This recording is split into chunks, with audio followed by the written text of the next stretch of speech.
नमस्कार प्रेक्षकांनो, आजच्या एपिसोडमध्ये इथे ईश्वरी खूपच जास्त घाबरलेली असते.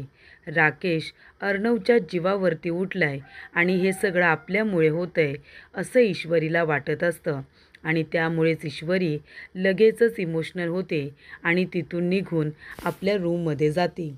तेव्हा इथे अंजली म्हणत असते की चिंटू, अरे तू ईश्वरीकडे जा ना, ती बिचारी खूपच जास्त हादरली आहे. तुझ्यावरती इतका मोठा हल्ला झाला ना, त्यामुळे घाबरली ती. तेव्हा इथे अर्णव म्हणतो, हो ताई ठीक आहे, मी जातो तिला समजावतो. तेव्हा राकेश म्हणत असतो, हो हो अर्णव, तू जा हां, त्यांना जरा समजाव, त्यांना सांग घाबरायची गरज नाही आहे म्हणून. तेव्हा प्रेक्षकांनो, इथे आता राकेश हे सगळं मुद्दामून म्हणत असतो जेणेकरून त्याच्यावरती कुणालाही संशय येऊ नये म्हणून. तेव्हा इथे अंजली म्हणत असते, अहो किती लागले तुम्हाला, मी काय म्हणते आपण डॉक्टरांनाच बोलूया ना. मामा एक काम करतोस का, डॉक्टरांना फोन कर ना. तेव्हा वल्लरी म्हणत असते, अहो बघत काय बसलाय, करा ना डॉक्टरांना फोन. तेव्हा मामा म्हणतात, हो हो करतोय. इथे आता मामांना डॉक्टरांना फोन करायची अजिबात इच्छा नसते. मामांनासुद्धा माहिती असतं अर्णववरती हल्ला करण्यासाठी त्या बायकांना पैसे राकेशनेच दिलेले असतात. त्यानंतर प्रेक्षकांनो, इथे राकेश म्हणत असतो, अरे वा राकेशजी, इथे संपूर्ण बाजी तुम्ही पलटूनच टाकले. त्यानंतर प्रेक्षकांनो, करून सवरूनसुद्धा राकेश मात्र नामानिराळा असतो. त्यानंतर इथे ईश्वरी धावत पळत आपल्या रूममध्ये येते आणि गणूबाप्पाच्या मूर्तीसमोर उभी राहते. ती म्हणत असते, गणूबाप्पा, या नराधमाची राकेशची दिवसेंदिवस हिंमत खूपच जास्त वाढत चालली. त्याने अर्णव सरांवरती प्राणघातक हल्ला करण्याचा प्रयत्न केला. हे सगळं माझ्यामुळे घडतंय गणूबाप्पा. तर इथे अर्णव सरांना आज जर काही झालं असतं तर या नराधमाला त्याच्या गुन्ह्याची शिक्षा ही मिळायलाच हवी. काही झालं ना गणूबाप्पा, तरीसुद्धा अर्णव सरांना काहीसुद्धा होता कामा नये. त्यानंतर प्रेक्षकांनो, इथे ईश्वरी रडत असताना अर्णव तिला इथे खांद्यावरती हात ठेवतो. तेव्हा ईश्वरी घाबरते आणि मागे वळून बघते तर काय, अर्णव तिथे आलेला असतो. तेव्हा ईश्वरी अर्णवला बघते आणि लगेच त्याला मिठी मारून रडायला लागते. तेव्हा अर्णव म्हणतो, मी सिंदूर काय झालं, तू रडतेस का? तेव्हा ईश्वरी म्हणते, सर तुम्ही बघितलंत ना, त्या हरामखोराने तुमच्यावरती हल्ला केला, तुम्हाला मारण्याचा प्रयत्न केला. सर आज जर तुम्हाला काही झालं असतं तर मी स्वतःला कधी माफ करू शकले नसते. सर तुम्हाला माहिती आहे, तो नीच माणूस आता खूपच जास्त खालच्या पातळीला गेला आहे. त्याने इथे तुम्हाला मारण्यासाठी त्या बायकांना पैसे दिले होते, सुपारी दिली होती आणि सगळं काही करून सवरून मात्र शांतपणे आता तिथे बसून राहिलं आहे.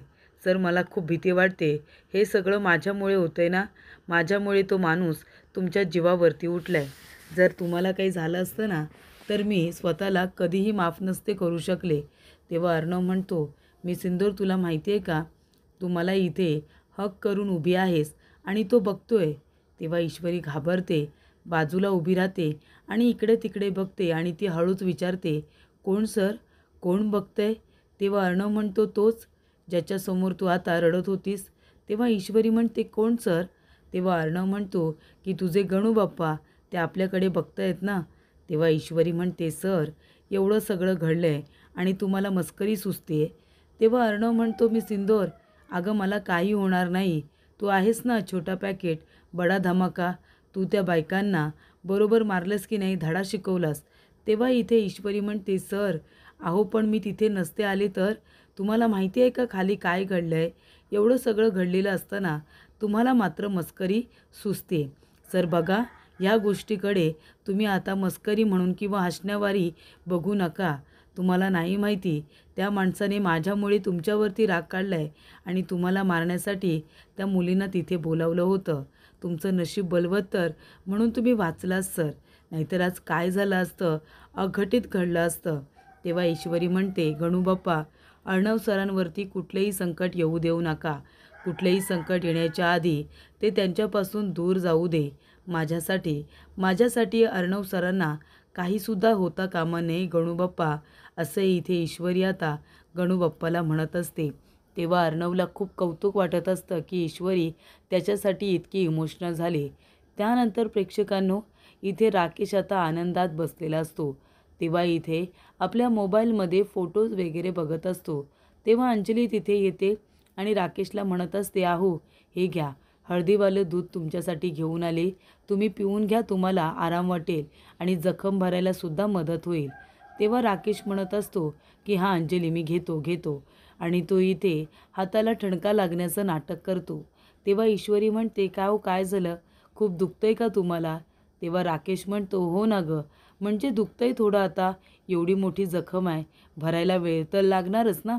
त्यानंतर इथे अंजली आपला मोबाईल घेते आणि ती फोन करत असते. तेव्हा फोन लागत नसतो, डिस्कनेक्ट होत असतो. तेव्हा इथे अंजली म्हणत असते की "फोन का लागत नाही आहे?" तेव्हा इथे राकेश म्हणतो, "काय गं अंजली, काय करतेस? कुणाला फोन करतेस?" तेव्हा अंजली म्हणत असते, "कुणाला म्हणजे? पोलीस स्टेशनला फोन करते. पोलिसांमध्ये तक्रार करायला नको?" तेव्हा राकेश म्हणतो, "काय? पोलिसांना फोन करतेस तू? अगं का पण? पोलिसांना का फोन करतेस?" तेव्हा अंजली म्हणते, "अहो, आज इतक्या माणसांमध्ये माझ्या भावावरती कुणीतरी जीवघेणा हल्ला केला आहे, प्राणघातक हल्ला केला आहे आणि आपण शांत बसायचं? इथे पोलीस कंप्लेंटसुद्धा करायची नाही? अजिबात नाही. काही झालं तरीसुद्धा माझ्या भावावरती हल्ला करणाऱ्या त्या बायकांना पोलिसांनी पकडलंच पाहिजे आणि म्हणूनच मी त्यांच्या विरोधात इथे कंप्लेंट करते." तेव्हा राकेश म्हणतो, "अगं अंजली, असं कशाला करतेस तू? आणि तुला माहिती आहे का त्या बायका कोण आहेत? हे बघ, उगाच इथे पोलीस येतील आणि राज्य शिर्केंची इज्जत जाईल हा. त्यामुळे तू कुणालाही फोन करू नकोस." तेव्हा अंजली म्हणत असते, "अहो, असं काय करताय तुम्ही? इथे माझ्या भावावरती इतका मोठा हल्ला झाला आहे आणि तुम्ही मला गप्प राहायला सांगताय? मी काही झालं ना तरीसुद्धा पोलीस कंप्लेंट केल्याशिवाय गप्प नाही बसणार." तेव्हा राकेश म्हणतो, "अंजली, अगं एकदा ऐकून घे ना फक्त. हे बघ, अर्णवला जर पोलीस कंप्लेंट करायची असती तर त्याने कधीच केली असती. पण इथे पोलीस येणार, चौकशी होणार आणि मग विनाकारण सगळ्यांना त्रास होणार. आणि त्यामध्ये इथे आता पोलीस आपल्या घरी आले म्हणजे बदनामी वेगळीच होणार. त्यामुळे तू आत्ताच आहे ना पोलिसांना फोन करू नकोस. प्लीज ऐक ना." तेव्हा प्रेक्षकांनो, अंजली आपल्या मनामध्ये म्हणते की किती काही झालं, हे मला काही बोलले तरीसुद्धा मी शांत बसणार नाही आहे. माझ्या भावावरती हल्ला करणाऱ्या माणसांना शिक्षा व्हायलाच हवी. तेव्हा इथे राकेश आपल्या मनामध्ये म्हणत असतो की ही माझी बायको अंजली या आता गोष्टीच्या मुळाशी जाण्याचा प्रयत्न करते आणि जर ती मुळाशी गेली तर सगळ्यांच्या समोर माझं नाव बाहेर येईल आणि मग मात्र माझं काही खरं नाही आहे. त्यामुळे काही झालं तरीसुद्धा माझं नाव कुठेही येता कामा नये, असं राकेश म्हणतो. अंजली आता तिथून बाहेर गेलेली असते. ते म्हणते, "मला काम आहे, मी जरा जाऊन येते." त्यानंतर इथे राकेश आपल्या मोबाईलवरून त्या बाईला मेसेज करतो आणि म्हणतो, "आत्ताच्या आता मुंबई सोड. तुझ्यावरती आता पोलीस कंप्लेंट झालेली आहे. पोलीस कधीही तुला पकडतील. तू आता मुंबई बाहेर निघून जा." तेव्हा प्रेक्षकांनो, त्या बाईचा सुद्धा ओके असा मेसेज आलेला असतो. तेव्हा राकेश म्हणतो, "काही झालं तरीसुद्धा अंजलीने पोलीस कंप्लेंट करता कामा नये." त्यानंतर प्रेक्षकांनो, इथे अर्णव आता आपले कपडे वगैरे घेत असतो, फ्रेश व्हायला जात असतो. तेव्हा ईश्वरी त्याच्या मागे मागे करत असते. अर्णव जिथे जाऊन उभा राहत असतो तिथे जाऊन आता त्याच्याबरोबर उभी राहत असते. तेव्हा इथे अर्णवला हे सगळं कळत असतं. अर्णव म्हणतो की "हे सगळं काय मिस इंदोर, तू माझ्या मागे मागे का करतेस?" तेव्हा ईश्वरी म्हणते, "सर, मी आता तुमचं काही ऐकणार नाही आहे. मी तुमच्या मागे पुढे करतच राहणार. अगदी सावलीसारखी मी तुमच्या पाठीशी खंबीरपणे उभी राहणार." तेव्हा अर्णव म्हणतो, "मी सिंदोर, हे बघ, मी कम्प्लिटली फाईन आहे आता. तू नको ना टेन्शन घेऊस. हे बघ, माझ्या मागे पुढे करायची खरंच तुला गरज नाही आहे." तेव्हा ईश्वरी म्हणते, "कशी गरज नाही आहे? काल तुम्ही बघितलंत ना पार्टीमध्ये, फक्त 2 मिनिटासाठी मी बाजूला काय गेले तर त्या बायकांनी तुमच्यावरती हल्ला केला आणि तुम्ही म्हणताय की तुम्ही एकदम ठीक असाल. तुम्ही ठीक असाल, पण आता मी ठीक नाही आहे. काही झालं ना तरीसुद्धा मी तुमच्या इथे सावलीसारखी पाठीमागे उभी राहणार म्हणजे राहणार. मग तुम्हाला काहीही वाटू दे. तो नराधम याच घरामध्ये राहतो सर. तो तुमच्यावरती हल्ला करण्यासाठी अजून कुणालाही इथे बोलू शकतो. आता मी इतकी मोठी रिस्क नाही घेऊ शकत." तेव्हा इथे अर्णव म्हणतो, "अगं पण आता आपण घरातच आहोत ना. इथे कोण येणार आहे माझ्यावरती हल्ला करायला? आणि आता मी सिंदोर, मी काय बॉडीगार्ड ठेवू का माझ्यासाठी?" तेव्हा ईश्वरी म्हणते, "काही हरकत नाही. तुम्ही तुमच्यासाठी ना बॉडीगार्ड ठेवा. आणि काय झालं, तुमच्यासारख्या इतक्या मोठ्या बिझनेस टायकूनला इथे बॉडीगार्डची गरजसुद्धा आहे. ठेवा तुम्ही बॉडीगार्ड." तेव्हा अर्णव म्हणतो, "कशाला? तू आहेस ना बॉडीगार्ड मला इथे वाचवायला. तेव्हा इथे आकाशचा आवाज येतो. तो म्हणतो, दादा लवकर बाहेर ये दादा. तेव्हा इथे अर्णव धावत पळत बाहेर येऊन बघतो तर काय, तिथे पोलीस आलेले असतात. तेव्हा अर्णव म्हणतो, हे काय पोलीस इथे? आता पोलिसांना इथे कुणी बोलावलं आहे? त्यामुळे अर्णव आता थोडा घाबरलेलाच असतो. अर्णव येतो आणि म्हणतो, इन्स्पेक्टर तुम्ही इथे काय करताय? तुम्हाला इथे कुणी बोलवलं आहे? तेव्हा इन्स्पेक्टर साहेब म्हणत असतात की अर्णव राजे शिर्के, काल रात्री पार्टीमध्ये तुमच्यावरती खूप मोठा हल्ला झाला असं आम्हाला कळले. तेव्हा इथे आम्ही तब्येतीची चौकशी करण्यासाठी आणि त्या गुन्हेगारांबद्दल थोडी माहिती देण्यासाठी आलो. तेव्हा इथे अर्णव म्हणतो, पण तुम्हाला इथे कुणी बोलावलं? तेव्हा प्रेक्षकांनो तिथे राकेश येतो आणि म्हणत असतो की तुम्हाला इथे कुणी बोलावले म्हणजे कंप्लेंट कुणी केली? तेव्हा इथे इन्स्पेक्टर साहेब म्हणत असतात की अर्णव राजे शिर्के यांनी. त्यानंतर प्रेक्षकांनो इथे आता राकेशला राग येतो. राकेशला वाटतं की अच्छा म्हणजे अर्णवने पोलीस कंप्लेंट केली आहे, म्हणजे आता इथे युद्ध हे आमच्या दोघांमध्ये होतं, पण आता मी इथे वार केला तर माझ्या विरोधात लगेच पोलीस कंप्लेंट केली आहे का? त्यानंतर प्रेक्षकांनो इथे अर्णव म्हणतो की मी पोलीस कंप्लेंट केली आहे. तेव्हा इन्स्पेक्टर साहेब म्हणत असतात की अर्णव राजे शिर्के यांची बहीण अंजली राजेश भोसले यांनी पोलीस कंप्लेंट केलेली आहे आणि त्यांनी सांगितले लवकरात लवकर गुन्हेगाराला पकडायला. तेव्हा इथे राकेश अर्णवकडे आता बघायला लागतो, कारण का त्याला माहिती असतं याचा अर्थ पोलीस कंप्लेंट अर्णवने केलेली नाही आहे आणि अर्णव करणारसुद्धा नाही, कारण त्याला त्याची बहीण किती प्रिय आहे ते राकेशला बरोबर माहिती असतं आणि त्याच्या बहिणीला काही होऊ नये यासाठी तो स्वतःसुद्धा जीव द्यायला तयार होईल हे सुद्धा राकेशला माहिती असतं. त्यामुळे त्याची खात्री पटलेली असते पोलीस कंप्लेंट अर्णवने नाही तर इथे अंजलीनेच केलेली आहे हे सुद्धा त्याला कळलेलं असतं. त्यानंतर प्रेक्षकांनो इथे आता इन्स्पेक्टर साहेब म्हणत असतात, अंजली भोसले यांनी पोलीस कंप्लेंट केली. तेव्हा ईश्वरी म्हणते, कोण अंजलीताई? पण अंजलीताई कुठे आहेत? सकाळपासून त्या मला दिसलेल्या नाही आहेत. तेव्हा मामा म्हणतात, अंजली तर मंदिरामध्ये गेले असं सांगून गेली होती ना?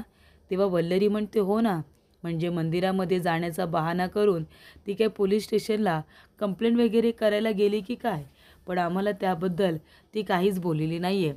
तेव्हा इन्स्पेक्टर म्हणतात, त्या बोलल्या नसतील, पण त्यांनी इथे अर्णव सरांवरती हल्ला झाला म्हणून पोलीस कंप्लेंट करायला सांगितले आणि म्हणूनच चौकशी दरम्यान आमच्या हाती ती बाईसुद्धा लागलेली आहे. त्यानंतर प्रेक्षकांनो इथे अंजली आलेली असते.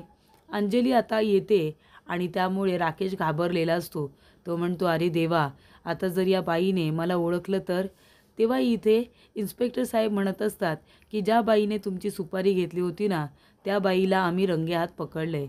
तेव्हा प्रेक्षकांनो ती बाई आता पळून जात होती मुंबईच्या बाहेर, पण मुंबईच्या बाहेर पळून जातानाच आम्ही तिला पकडून इथे घेऊन आलो आहे आणि ही तर खूप मोठी क्रिमिनल किलर आहे.